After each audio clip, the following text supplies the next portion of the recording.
इस वक्त मैं राइन नदी के किनारे पर हूँ। ये नदी 4 देशों से गुजरने के बाद जर्मनी में दाखिल होती है और अभी भी ये बहुत साफ है। भारत में एक ही देश के अंदर बहती हुई नदियां हमसे साफ नहीं हो पा रही हैं।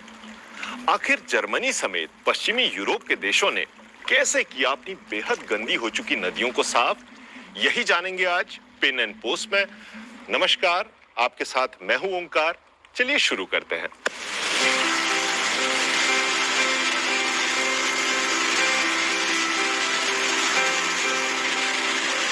स्विट्जरलैंड में आल्प्स के पहाड़ों से निकलने वाली ये नदी दुनिया के सबसे व्यस्त कमर्शियल जलमार्गों में से एक है।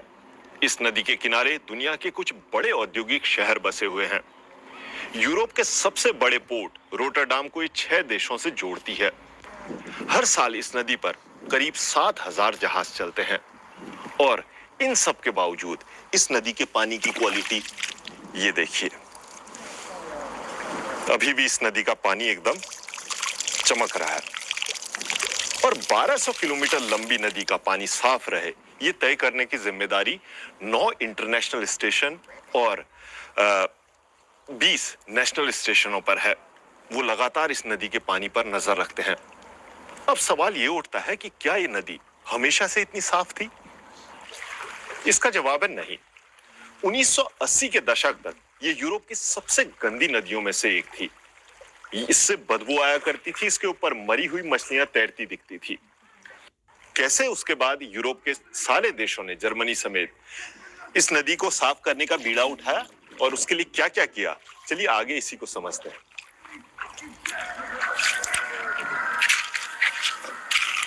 राइन नदी के किनारे बसे बॉन शहर की आबादी करीब 3 लाख है और यहाँ ऐसे 4 बड़े वाटर ट्रीटमेंट प्लांट्स हैं। दिल्ली की आबादी बॉन के मुकाबले 60 गुना ज्यादा है। जी हाँ, 60 गुना ज्यादा। और दिल्ली में ऐसे 6 वाटर ट्रीटमेंट प्लांट्स हैं। भारत के बहुत सारे कस्बों में तो ऐसे वाटर ट्रीटमेंट प्लांट्स का कोई अता पता नहीं है। जर्मनी में पूरे अगर देश की बात करें तो 15,000 से ज्यादा वाटर ट्रीटमेंट प्लांट्स हैं, जहां देश की 95% आबादी जो पानी इस्तेमाल करती है वो वहां पहुंचता है। वहां उस पानी को साफ किया जाता है।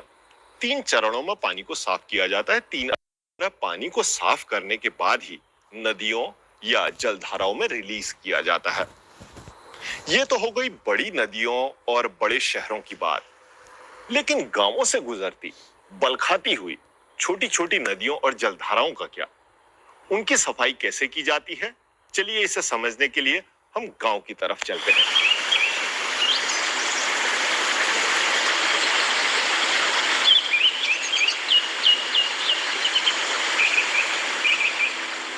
और अब हम आ पहुंचे हैं गांवों में।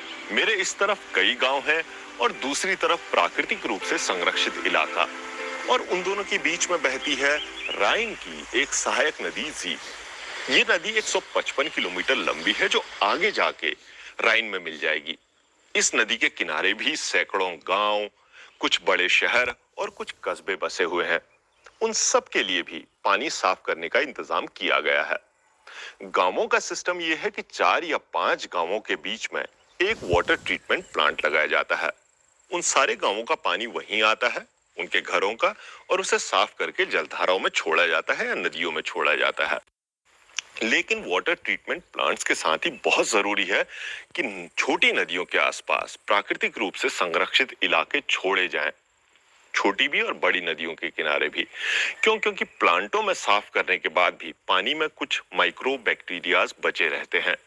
वो माइक्रो बैक्टीरिया नदी के नेचुरल प्रवाह में, जब नदी का पानी लगातार पत्थरों, रेत और मिट्टी के संपर्क में आता है, वो माइक्रो बैक्टीरिया वहां छनते हैं, उस प्रवाह के दौरान छनते हैं।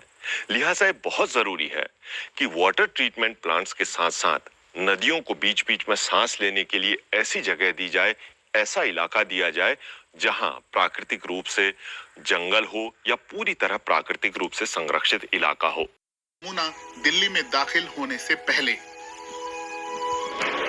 और ये है यमुना दिल्ली से निकलने के बाद। ये कहानी है एक नदी के नाले में तब्दील होने की और एक जीवित नदी को मरी हुई नदी में बदलने की। वो नदी जो बहुत से लोगों की आस्था का केंद्र है। वो नदी जिसके किनारों पर मथुरा और वृंदावन जैसे धार्मिक नगर बसे हैं, और वो नदी जिसके किनारों पर विश्व प्रसिद्ध ताजमहल खड़ा हुआ है।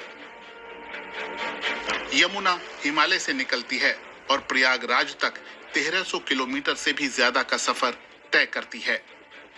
लेकिन दिल्ली में यमुना के साथ होता है सबसे बड़ा अन्याय।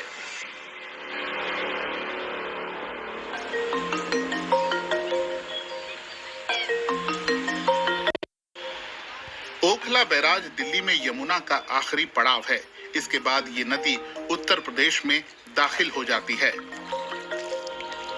सुबह सुबह जब बैराज से पानी छोड़ा जाता है तो यहाँ पर झाग ही झाग जमा होता है।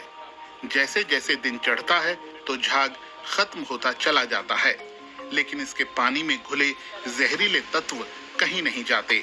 यहाँ पहुँचते पहुँचते ये पानी इतना दूषित हो जाता है कि पानी की गुणवत्ता के सारे मानक पीछे छूट जाते हैं। में जो अभी है टोटल से 37 एसटीपी प्लांट एग्जिस्टिंग है। जैसे कोरोनेशन पिलर की एसटीपी है, अगर आप वहाँ पे जाएंगे उनका पानी उठाएंगे तो आपको लगेगा पीले। वो घर का जनरेटेड सीवेज का पानी ऐसा ट्रीट कर देता, लगता है कि वो पीने के लायक पानी, इतना साफ कर देता, उसकी बीओडी 5-6 मेंटेन कर रहे हैं। तो दिल्ली में 7-8 प्लांट बहुत अच्छा ट्रीट करता, वो पानी में आप देखेंगे तो कहेंगे नहीं कि वो सीवेज का।